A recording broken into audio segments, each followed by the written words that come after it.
ሰላም እንዴት ናችሁ? የሬሜዳል ተማሪዎችን ዩኒቨርሲቲዎች እየጠሩ እንደሆነ ይታወቃል። አብዛኞቹ ዩኒቨርሲቲዎችም እየጠሩ ነው። ዛሬ ደግሞ ሁለት ተጨማሪ ዩኒቨርሲቲዎች ስለጠሩ ስለነሱ ሙሉ መረጃ ነው የምነግራችሁ። እንዲሁም ደግሞ ከዚህ በፊት የቲን ነምበርና ናሽናል አይዲ አይጠይቁም ነበር።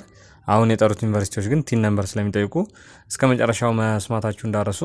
የመጀመሪያው የሚሆነው የራያ ዩኒቨርሲቲ ነው። ራያ ዩኒቨርሲቲ በ2018 ዓ.ም ራያ ዩኒቨርሲቲ የደረሳቸው የሬሜዳል ተማሪዎች የምዝገባ ጊዜ የሚሆነው ህዳር 22 እና ህዳር 23 ስለሆነ በዚህ ቀን በዩኒቨርሲቲው በመገኘት ማመልከት ይኖርባችኋል ማለት ነው። ከቀኑ ቀድማችሁም ሆነ ዘግይታችሁ መሄድ የለባችሁም። በምትሄዱ ሰዓት ማሟላት የሚገባችሁ የትምህርት ማስረጃችሁን ከ8ኛ ክፍል ጀምሮ እስከ 12ኛ ክፍል ያለውን ማለትም የ8ኛ ክፍል ኦሪጂናልና ኮፒ፣ ትራንስክሪፕት ከ9 እስከ 12 ያለውን እንዲሁም ደግሞ የ12ኛ ክፍል ውጤታችሁን ከኮፒ ጋር መያዝ ይኖርባችኋል ማለት ነው። ከዚህም ተጨማሪ ደግሞ 3x4 ጉርድ ፎቶ ብዛት 4 መያዝ ይጠበቅባቸዋል። እንዲሁም ደግሞ ወደ ዩኒቨርሲቲ ሲሄዱ እንደሚታወቀው እዛው ስለምትኖሩ ብርድ ልብስ፣ አንሶላ እንዲሁም የምትቀይሩትን ልብስ፣ የትምህርት ማስረጃችሁን ወይም ደግሞ የትምህርት የምትገለገሉበትን መሳሪያዎች መያዝ ይጠበቅባቸዋል።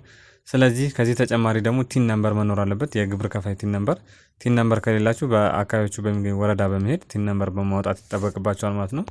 ስለዚህ ቀኑ እየተቃረበ ስለሆነ ወረዳ በመሄድ ቅድሚያ እንዲሰጧችሁ ማድረግ ትችላላችሁ ማለት ነው። ይሄን ይመስላል። ሁለተኛው ደግሞ የምናየው ጂንካ ዩኒቨርሲቲ ነው። ጂንካ ዩኒቨርሲቲ የደረሳችሁ ተማሪዎች የምዝገባ ጊዜ የሚሆነው ህዳር 10 እና 11 ነው።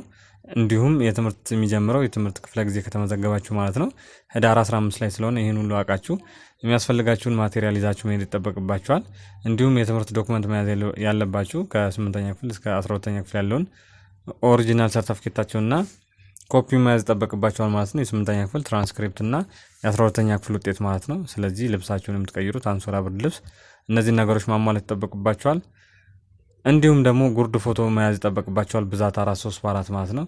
ስለዚህ ከቀኑ ቀድማችሁም ዘግይታችሁም እንዳትሄዱ ተናግረዋል። ቻናሌን ሰብስክራይብ ማድረጋችሁ እንዳረሱ፣ እንዲሁም ደግሞ ለሚመለከታቸው ሰዎች ሼር በማድረግ ተባበሯቸው። ቻናሌንም ሰብስክራይብ ማድረጋችሁ እንዳረሱ። ባባይ ቻው።